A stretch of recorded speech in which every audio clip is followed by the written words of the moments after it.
Namaste. Last week we had, as part of Sri Aurobindo's writings, we have been with Karmayogin, which is Collected Works of Sri Aurobindo, Volume 8. And we just touched a little bit of it, or rather most of it, but still there are some very significant passages which indicate the way things were happening. It was a time when outside revolution was taking place, but within Sri Aurobindo, as we can see, a massive shift had already taken place. And in that process of shift, his whole approach to the whole thing changed. This is the very amazing part about Sri Aurobindo, that he is always ready and willing to renounce an immediate gain for a much better long-term future. This is characterizes him. So we see that Sri Aurobindo's thoughts about politics, about the way freedom would come, when he is before going to the Alipur jail, before the Nirvana experience, are of one kind. The common theme is Swaraj, the common methods are there. But suddenly after he comes out, there is a certain degree of shift. And the shift that we see in Karmayogin is that, as I was mentioning, in Bande Mataram, that is also God's movement, but he is in the background. But in Karmayogin, God is in the foreground. And everything is seen from that perspective. And Sri Aurobindo very clearly reveals to us that if we really want things to be rooted in the truth of Indian spirit, then the political leaders have to be yogins. They have to be people who are practicing spiritual life and not just drawing some ideas. So this is where the difference lies, that we can draw ideas from a great scripture and try to apply it. But it is not the same thing as when we try to live that experience, even the effort to live that experience, and then bring that truth into life. There is a world of difference. So very often we see that, for instance, in the field of education, when we see people speak about integral education and they speak about all the physical, vital, mental and psychic layer and spiritual. What happens is that because unless one has really realized the psychic, or at least made a significant effort towards it, it will remain completely a mental process. So I've seen people even, taking out like a handbook, a kind of guide. It doesn't work like that. It's too vast, though it's a being no bigger than the thumb of man, but it's too vast to be captured by any mental process. So we can say that, if the flame is lit, you can light up other flames. But until it is lit, and we are still groping in darkness. So this is what we see, the whole purport of shift that takes place during Karmayogin. He says, it's not like we continue in darkness and start either throwing bombs, or we start, distributing pamphlets, or take marches and andolans, revolutions. Freedom will still come because it is destined. It doesn't matter. Somebody will become an instrument. God will ensure that the buddhi of everybody works like that. And obviously the man of the moment will take a credit. But it's not because of him, rather I would say in spite of him. So for example, we see too often people speak about Sri Aurobindo and Gandhi's views, say for instance with regard to Hindu-Muslim. And we see in Karmayogin, Sri Aurobindo touches upon this. Several places he has touched upon. In evening talks he says, how do you conciliate with a religion which believes in fanaticism and believes that it is exclusive? So it's so true that, it is not like you may be vast enough, but if the other person is not ready to conciliate, he only believes in destroying another to survive, then how do you conciliate with that? Yet Sri Aurobindo tries to give away. In one of the biographies of Sri Aurobindo, it was mentioned he didn't give sufficient thought to the Hindu-Muslim problem. But Sri Aurobindo was well aware of the dangers and the difficulties. And so he gave one of the places, he writes, just one second, there's another set of papers which I need to take out. Have I left that paper? Yes, here it is. So, in one of the essays or articles he writes, of one thing we may be certain. Again, it looks contemporary. It looks like it has been written yesterday. of one thing we may be certain, that Hindu Mohammedan unity cannot be affected by political adjustments or Congress flatteries. It looks like he is writing yesterday. And this is exactly, unfortunately, the line we followed. What Sri Aurobindo has cautioned, you cannot do it, either by flattery or by appeasement. So how do we really do it? He says very interestingly, it must be sought deeper down, in the heart and the mind. For where the causes of disunion are, there the remedies must be sought. We shall do well in trying to solve the problem to remember that misunderstanding is the most fruitful cause of our differences. That love compels love, and that strength conciliates the strong. Another place also he says that, you can't be a weak person and then, you try to conciliate the strong. They'll run over you. And I remember once very beautifully, our previous president, Abdul Kalam, he had given a talk on what his vision of India 2020 was. So I happened to be present in that meeting. And he started by his characteristic of him, he just turned to the board with a chalk and wrote, "Strength respects strength, the Upanishad." And then that's how he started the whole thing. And he said that if India doesn't grow in strength, it cannot, expect others to listen to the gospel of non-violence and other things. So he is very clear that, yes, love should be the ultimate note. But when you are meeting with people who are of a certain disposition, who are quick to fight, ready to, then you have to be strong. We must strive to remove the causes of misunderstanding by better mutual knowledge and sympathy. We need to understand each other. There is no doubt about it. You can't be living in neighbors and continue to fight forever. So there should be an understanding and sympathy. We must extend the unfaltering love of the patriot to our Mussalman brother, remembering always that in him too Narayana dwells, and to him too our mother has given a permanent place in her bosom. So that's a fact he constantly writes, even in early writings. He has mentioned that the kind of idea of this becoming a Hindu Rashtra, he says it was relevant during the time of Shivaji.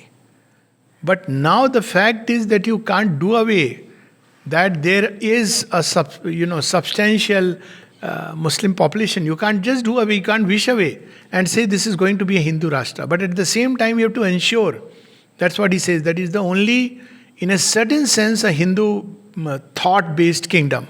So he gives a solution that a larger Hindu idea governing the entire people who are living together. That's how the larger idea of Sanatan Dharma. That's the solution he gives. So here he says that yes, you must understand that the mother has given permanent place to him in the bosom. But we must cease to approach him falsely or flatter out of a selfish weakness and cowardice.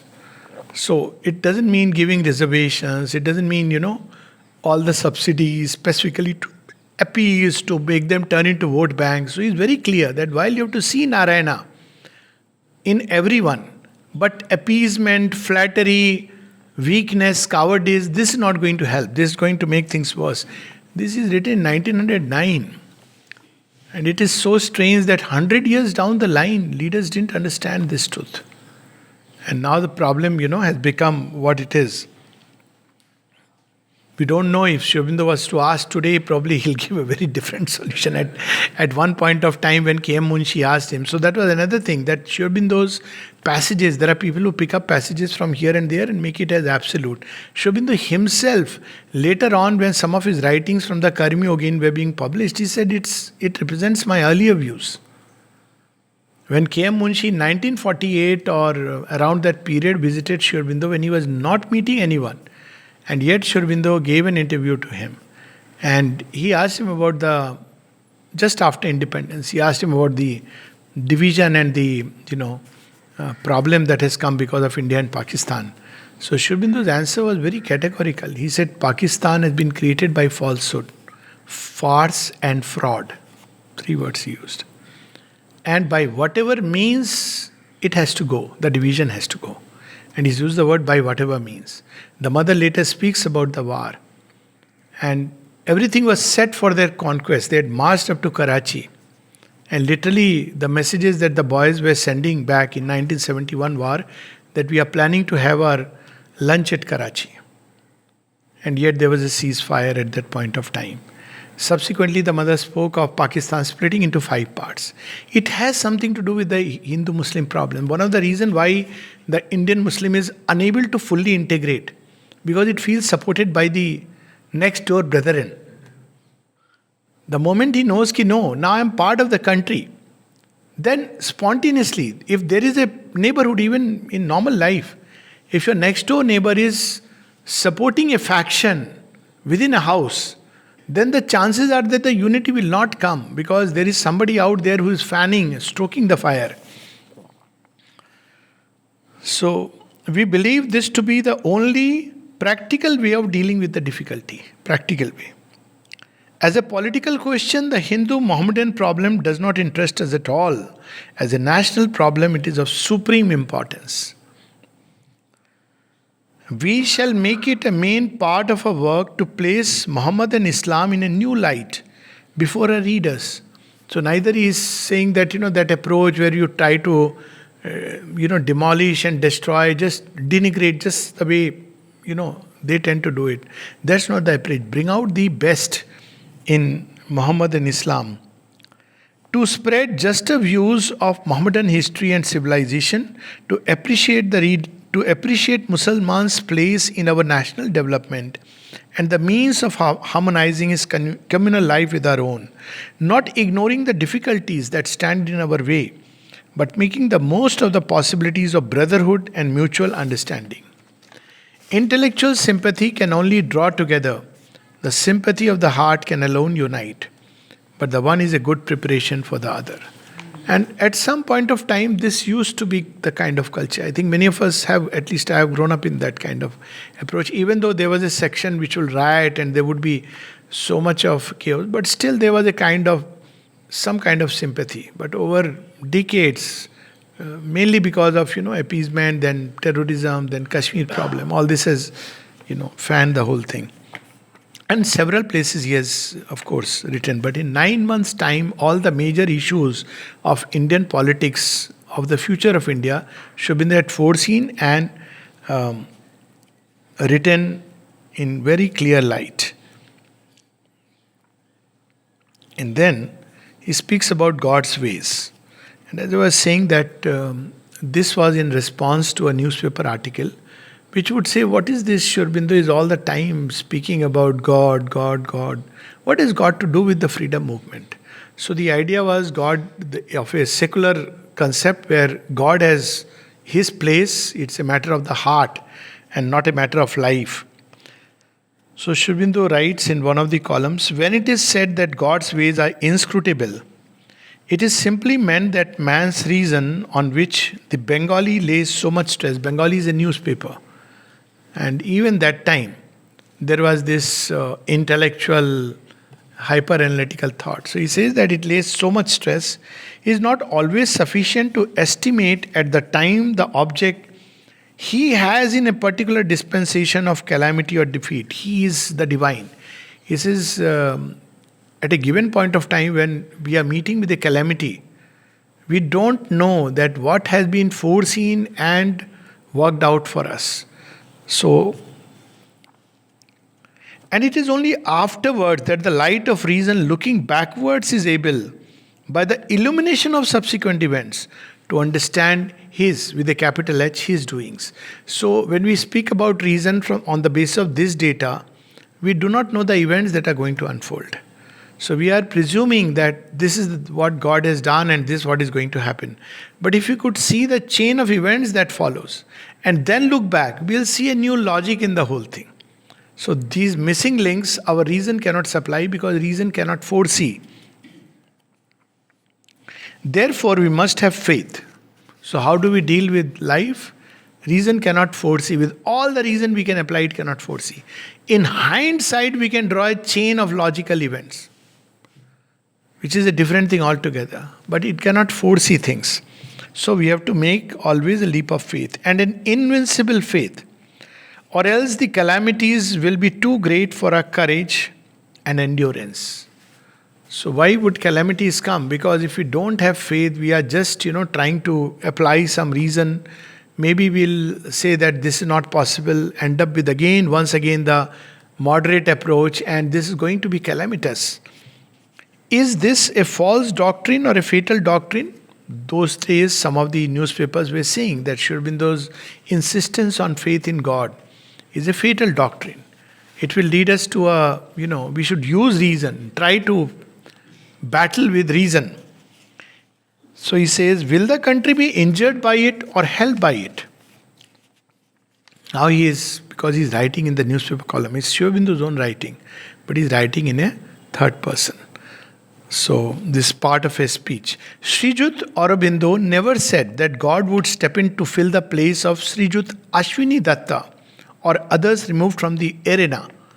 But there is something else he's saying. His position, his means Sri Aurobindo's position, his position was that God has been driving on the movement from the beginning and was always the leader when they were with us and remains the leader when they are taken from us. What a sobering and humbling truth to remember for all our life.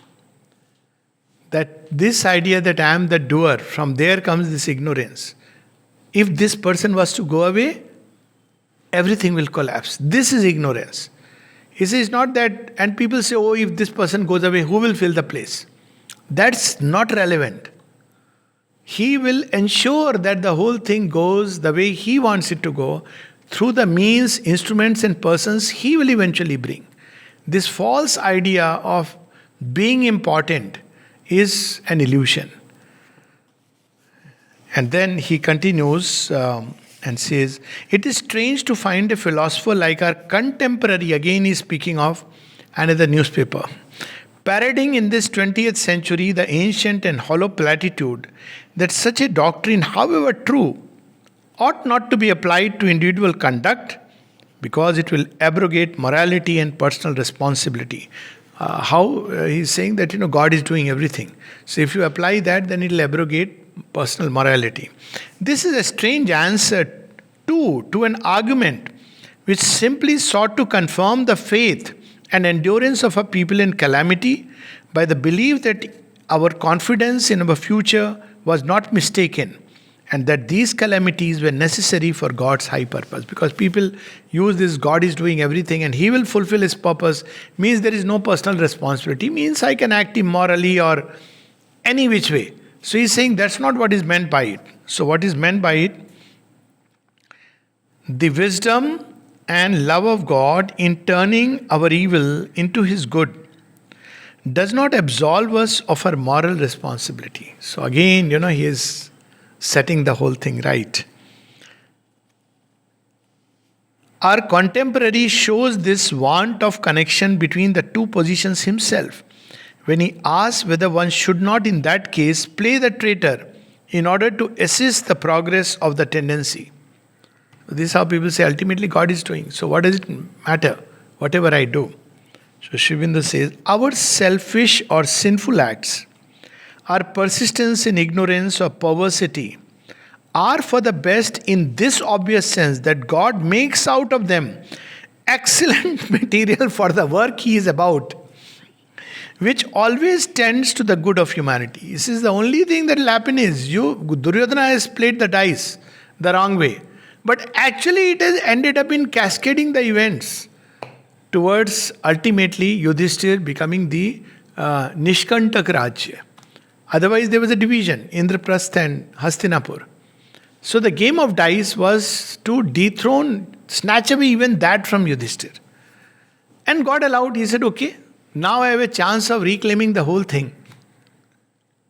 And through that process, those champions of dharma and strength who nobody could defeat in a battle, Bhishma and Drona, they were all morally weakened. And that helped in the war. But if the game of dice was not there, and it was at some point battle, or ultimately things would have blown up, and if there was a battle, Bhishma would have had no moral reason to be weak. He would have just decimated. Nothing could have been done.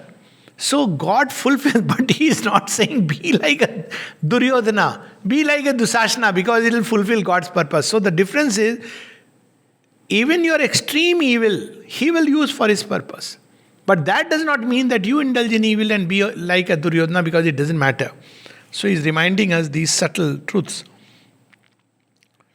And then He gives an example. The persecution of Christianity by the powers of the ancient world was utterly evil, but it was for the best. Without it, there could not have been the noble reaction of sublime and exalted suffering which finally permeated the human mind with the impulse of sacrifice for high ideals. So this is what he meant by Christ from his cross humanized Europe. But if you look at it, it took 1,000 years plus. Inquisitions were when? 1300 AD. So if you really look at it, around that time it took 1500 years for Christianity to even really touch that chord which Christ was trying to bring in. And now, of course, there is talk about, liberal thought, some kindness. All these things are now. But at a point of time, the price was paid with blood. And by introducing it, a mental soil fit for the growth of altruism sowed the seeds of love, sweetness, and humanity in that hard, selfish, lust-ridden European world. The Bengali, no doubt, would have counseled the Christian martyrs. We can see the touch of humor. Not to be so rash and unreasoning, but to demand from God a balance of profit and loss for each individual sacrifice.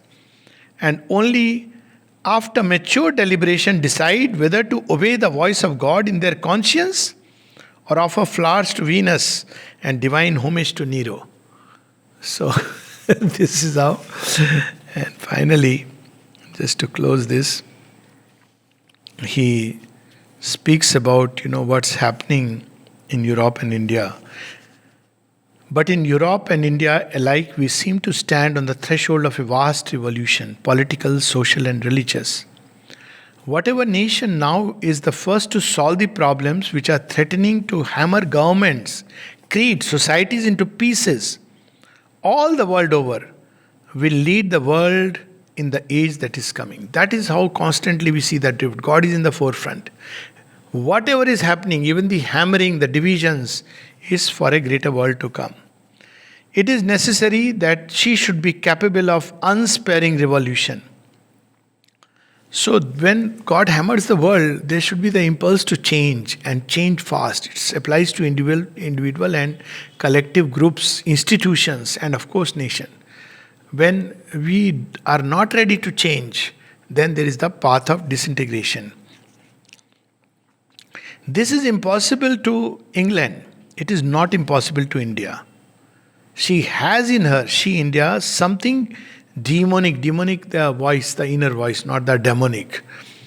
She has something of that. Volcanic, elemental. She can rise above conventions. She can break through formalities and prejudices. But she will not do so unless she is sure that she has God's command to do it. Unless the avatar descends and leads. So that's why we see when Mother and Aurobindo set a completely new yardstick. If the Mother would not have said the age of religions is over, you have to rise beyond the gods, at least in India it would have been impossible. How can it be? Even now people, think about it. But when the avatar does it, when Aurobindo says something, so India has that impulsion, it will follow. It cannot be by an intellectual doctrine. And then, of course, toward the end, Aurobindo we know that Karmayogin lasted just for about 9 months. And then Aurobindo moved to other fields, his sudden departure to Chandanagar, and all kinds of news started floating. And people were aware that he has developed a deep spiritual tendency, and therefore the news that went around was he is gone to the Himalayas, where he is meeting some of the Mahatmas. You see, one of the poems Aurobindo later on wrote about Mahatmas, Kutmi. So he is interviewing them, he is seeking a way, and he has left this field. That is how for a long time people kept believing that he had left. But he had not left, he had done what he had to do. And then he left. And left for some much greater work. So Sri Aurobindo, when he leaves a note, which of course probably he wrote and left it, or he sent it from Chandanagar, and we'll just read it and stop with that. We are greatly astonished to learn from the local press that Sri Aurobindo Ghosh has disappeared from Calcutta and is now interviewing the Mahatmas in Tibet. We are ourselves, Sri Aurobindo is writing, we are ourselves unaware of this mysterious disappearance.